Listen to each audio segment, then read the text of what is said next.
As I typed out my first post, actually dictating it, I would stop from time to time to listen. The creaking was not consistent and almost imperceptible. A normal person couldn't probably hear it, but my remaining four senses were overly sharpened. I guess what scared me most was the silence in between. I'll speak to dictate. I'll hear the creaking. I'll stop. The creaking would stop too.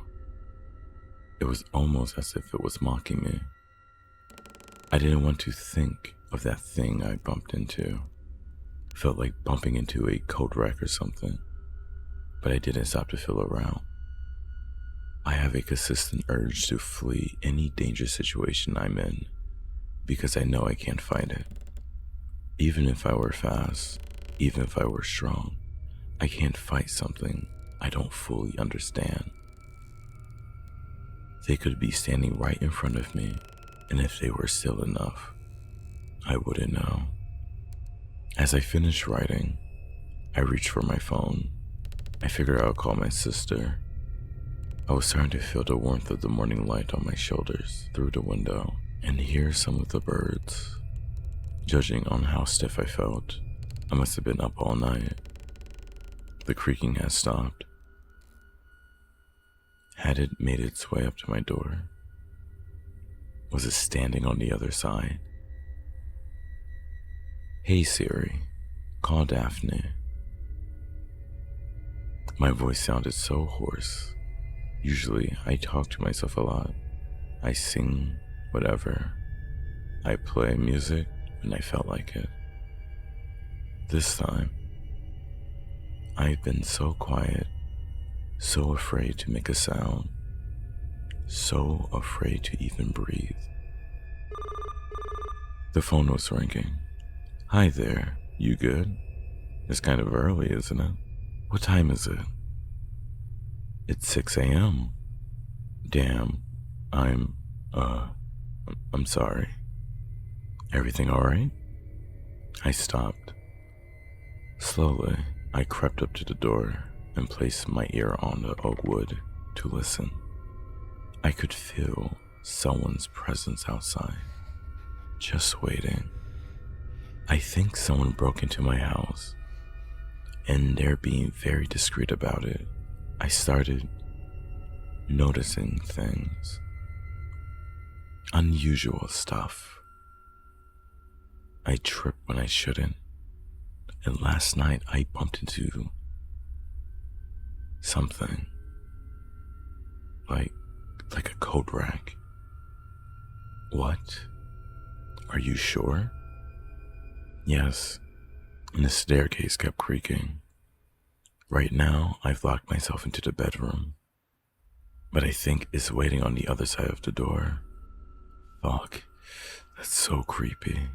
I have to be at the office at 9, but I'll phone in if I'm late. I'll come check it out. Thanks. Do you have a key? Daph, do you have a key? No. Why? Didn't I give you one? You did, but I didn't take it. I felt weird having a key to your house. For fuck's sake. Whatever. Just come. I'll fucking go downstairs again and let you in. Okay, stay safe. Yeah, whatever. I hung up and sat on the floor with my back against the door, just waiting, listening. Nothing was going on. Did I scare it off? She texted me she had 10 more minutes until she got to my place. Okay, fuck. Finally, I stood up and unlocked the door. I stood there in the silence for a while. My options were very limited. Normal people could literally look around and make out if they were alone or not. I couldn't. All I could do was listen. And if whatever was there was being really still, really silent, My worst option was to feel around, and that terrified me. I've talked to others, and something similar for them was sticking their hand out in complete darkness. The thought of touching that thing made my skin crawl. That direct contact was so unbearable and so much more dangerous, but I had no choice. Because everything was silent, so I stuck my hand out. My heart raced. With every step, I wanted to keep going. But at the same time, I wanted so badly to stop and turn around. Made my way to the stairs. 14 steps, back to normal. I was barefoot, and the hardwood floors felt so cold, so unusual against my skin. I thought that bothered me, until I stepped on something sticky. Ew, fuck, what the fuck? I gagged and wiped my foot on the carpet. I was gonna ask Daphne what it was. Made it to the door without any other occurrences. I unlocked it and greeted by a familiar voice of my sister. Hi. Oh God, I'm so sorry you have to go through this. I'm ready to call 911. Dialed up and everything. I'll take a look.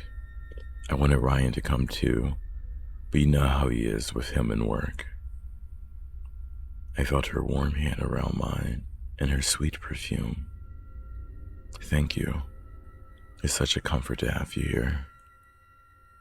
Yeah, no problem. Please take a look. Tell me if you notice anything unusual. And, I stepped into something sticky in the living room. Please tell me what it was. Okay, I will. Let's see. I heard her pace the room carefully without saying a word. Silence. So, what is it? Anything weird?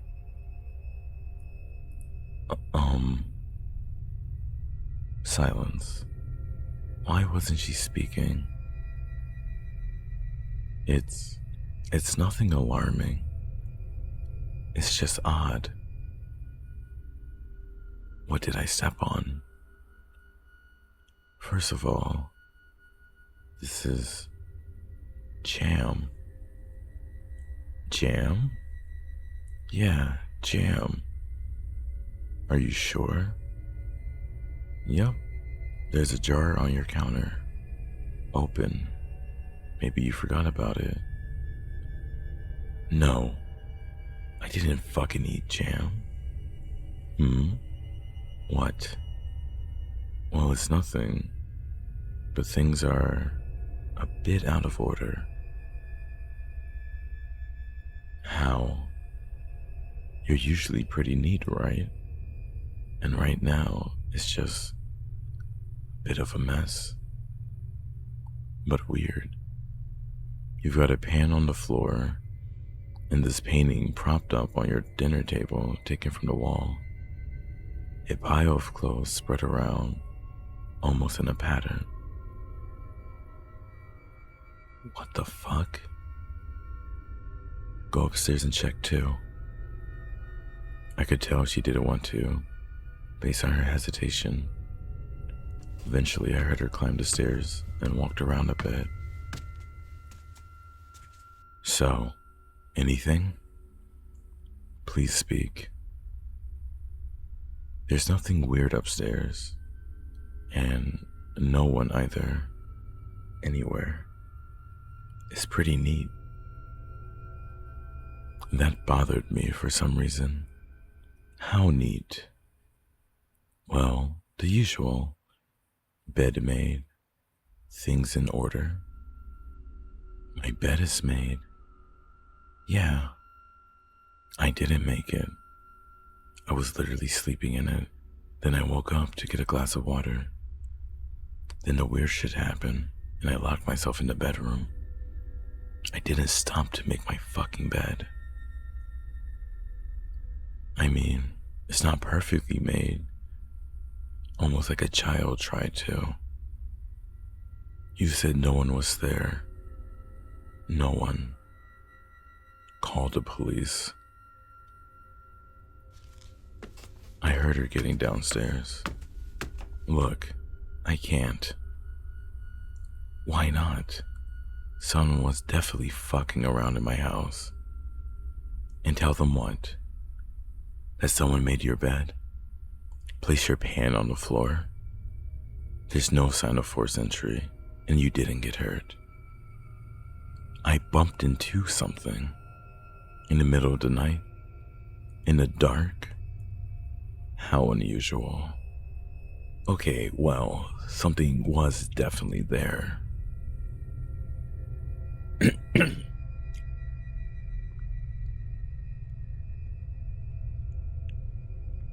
Look, there's not much I can do.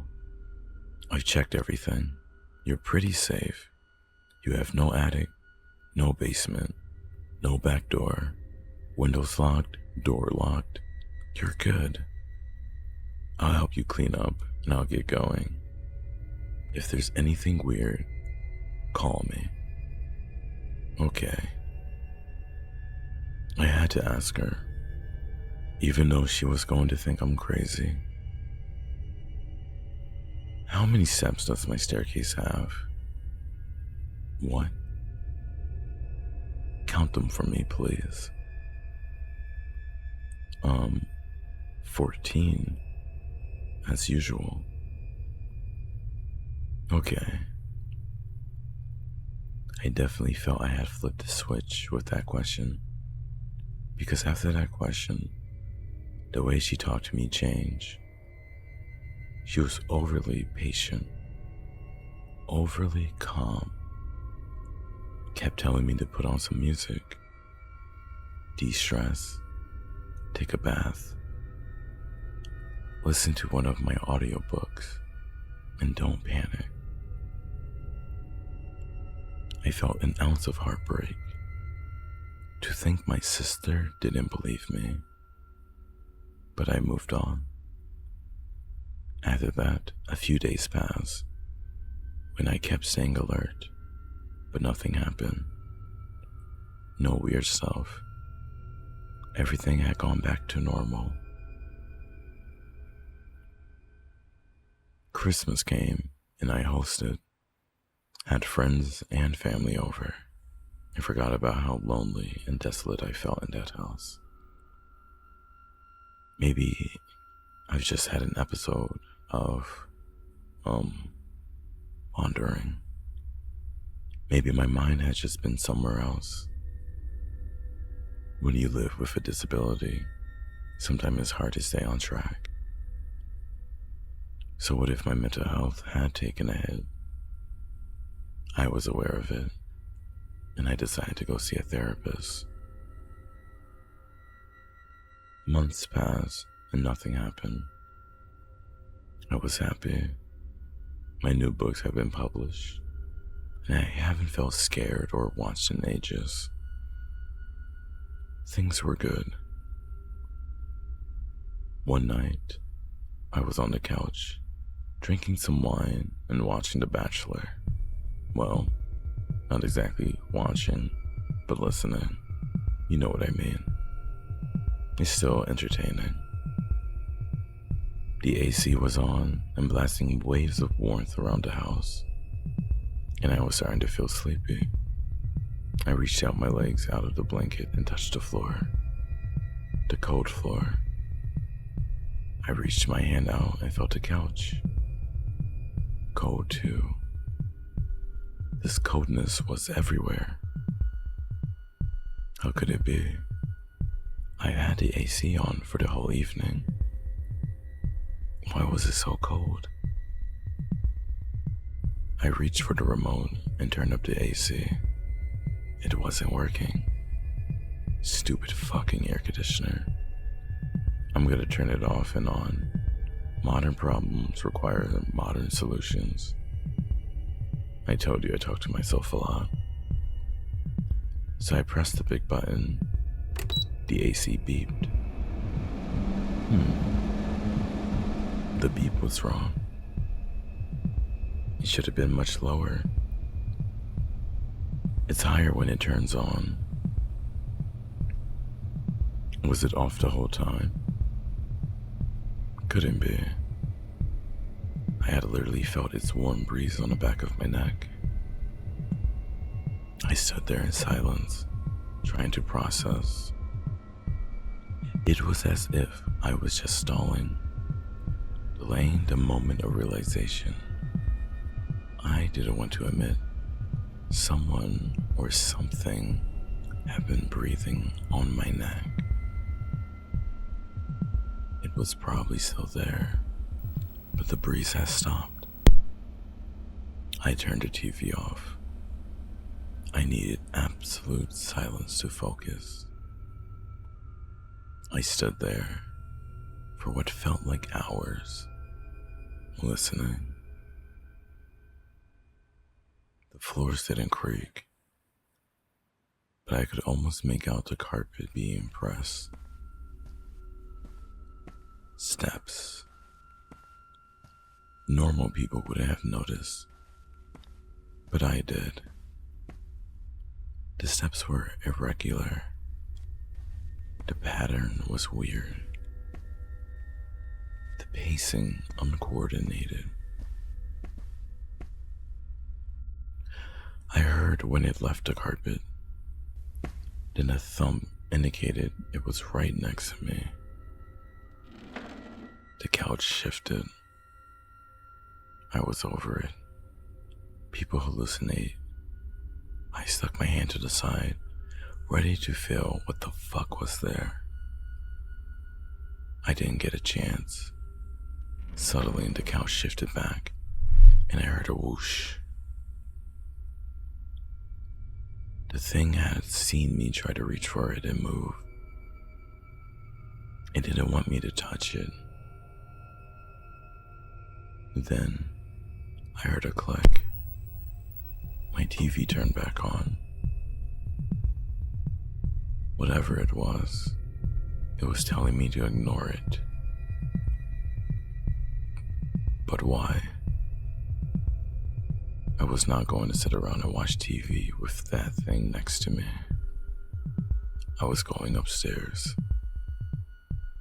After I counted the 14 steps, for some reason, I knew the 15 would be there.